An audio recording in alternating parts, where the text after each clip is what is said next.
Rowan Moore. I'm the architecture critic of The Observer, and my book is Why We Build, published by Piccadilly. And it's a study of the interaction of human emotions and architecture, which I think is something everybody knows. Buildings are not purely functional, not purely practical. They affect us, they move us, upset us, make us happy, etc. But somehow that doesn't get examined very much, how that really works in detail, or all the different aspects and ramifications of it. Usually people say, oh, a building is spectacular, or I like it or I don't like it, without really thinking why, what's it doing to them. And what I find fascinating about buildings is that, as I say in the book, is they're the mineral interval between the thoughts and actions of the people who make them and the thoughts and actions of the people who inhabit them. So they're a kind of form of communication, often across time, between people who don't know each other, very often. And it's quite a clumsy form of communication, but it's also a very powerful one, very effective.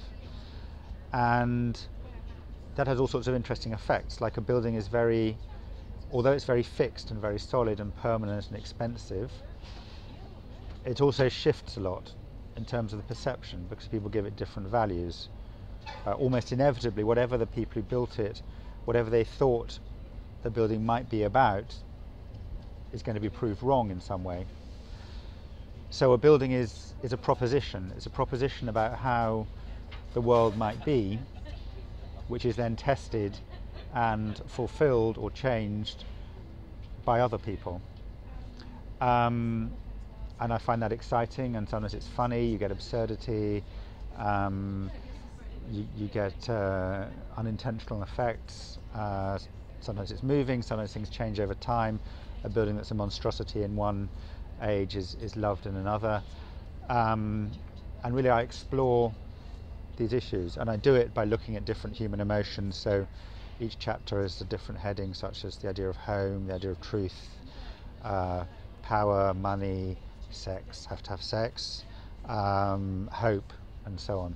All buildings, all architecture involves a relationship of power, even if it's just where the kitchen is in relation to the living room. That says something about the relationship of the people who work in the kitchen to the people who eat the food. More obviously, large buildings, skyscrapers, political buildings. And it's really a question of how that power is played out between the people who make the buildings and the people who inhabit and use them. And often it's about whose dreams you're talking about, whose imagination. So often what makes buildings oppressive is the fact that they serve only the dreams of the makers, and they leave no space for the dreams and aspirations and ambitions of the people who use them. And when architecture is successful, through a matter of design, but also sometimes just accident, it's because there's something strong there in the first place that's put in there by the people who make it, but there's also space for other people to interpret it, inhabit it with their imaginations. Of course, there are buildings I'd love to see demolished, destroyed, blown up, eradicated, as does anyone really who notices their built environment. I'm actually talking today at the Cheltenham Festival about on this very subject, and the building I've chosen is the Strata Tower in Elephant and Castle, London, which is one of a clutch of skyscrapers that were given permission under the mayoralty of Ken Livingstone, under a theory that they would sort of regenerate different parts of London. There's not an immense amount of evidence that they do, and what we get instead is a building that is quite simply ugly, but also has a sort of hostility, antipathy, contempt for everything around it. It seems to have no interest in in what the experience is like of looking at it, what its relationship is with surrounding buildings. It just wants to be a kind of conspicuous object. It's rumoured that John Terry's got a flat in this tower, in which case I would say it's a perfect match of building and resident. It's an important question whether government has the ability to legislate for good architecture. I think it can. I think all civilized cities have some kind of planning system, which can be better or worse systems. But quite often the very worst architecture comes about because it's being forced by government, because of some big idea, misplaced big idea, that leads politicians to pour money into something that is actually not wanted, not needed, and quite often bad architecture follows. I mean, I would say the Millennium Dome was an outstanding example of that, especially the inside. But you also saw it in the noughties, in the last decade, when you had kind of publicly stimulated property speculation, when you had public money going into regeneration projects, which was money was funneled through developers. So you kind of got the worst of both worlds. You didn't have the plain, honest logic of commerce, if there is such a thing. You didn't get the government's ability that it has sometimes shown in the past to lead things in an enlightened way. You just got this kind of elephantiasis. You just got these buildings that nobody asked for, nobody wanted, that, as I say, weren't obeying the rigours of the market and weren't representing any sort of public ideal. And because those fundamental things were misguided, you got terrible architecture. No amount of kind of massaging by taste committees could really make them better, which is what you in fact had over the last 10-15 years. There have been a lot of public organisations whose job is supposed to achieve quality architecture, but if the fundamentals are wrong, if the basics are wrong, you're not going to get it. In my book, it's by no means all negative. I'm not just attacking the bad stuff. I single out as a prime example someone a little bit remote and not quite at the present, who is Lina Bobardi, who is a great Brazilian architect who worked in the 50s, 60s, 70s. And the reason I pick her out is that she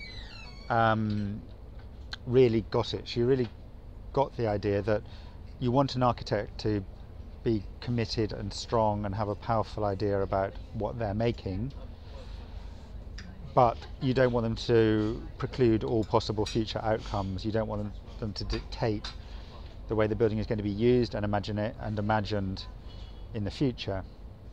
So she did some very strong things, and then she left space to be filled in later. So, for example, one of her buildings is a kind of cultural centre in which she chose to keep an old factory that was there on the site already, because it was already being used by the public for various activities. So she said, well, why take it down if it works? So that was very kind of she didn't impose her ego at all in that situation.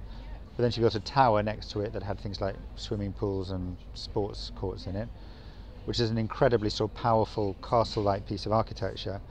And the combination of the two is fabulous, because it's a very memorable place, but it's truly free. You have a sense of freedom there. I'm encouraged by the Stirling Prize this year, the annual award for the best building in Britain, which right now we're waiting for the result, but the shortlist includes it's a great shortlist. Not especially famous buildings. There's an art gallery in Yorkshire and Wakefield, there's a theatre in Belfast, there's a research laboratory in Cambridge, and there's also the Olympic Stadium. What's really nice about this list is that all these buildings are very thoughtful, considered, still memorable and strong buildings, but they're not they've got over this sort of disease we've had in the last few years of really wanting to overwhelm you with spectacle, with kind of impressive shapes and bright colours. They're all quite restrained. Not that I'm always believe in restraint, but they're subtle. But again, they don't dictate. They're attuned to what might happen there, but they propose rather than prescribe. Well, what makes a good bookshop is obviously the people and the books, but also the space. That's obviously something you don't get on a screen, and it's whether you feel encouraged to wander and browse, whether you want to spend time there, or conversely whether it's like a sort of supermarket where you're racing for the checkout. And Waterstones have this shop in a great building in Piccadilly, which was built for Simpson's men's and women's tailoring shop. So it had a sort of certain elegance. It was a kind of 1930s pioneer work of modernism, and it had this elegance and dignity and sense of occasion, with a rather beautiful staircase, with a journey up to the top of the building where you get a view of London, and those qualities that were designed for clothes translate very nicely into books. So it's kind of a case of how a building can start with certain intentions, something else happens that wasn't predicted, but the original intentions don't become irrelevant, they just get changed, they get reinterpreted.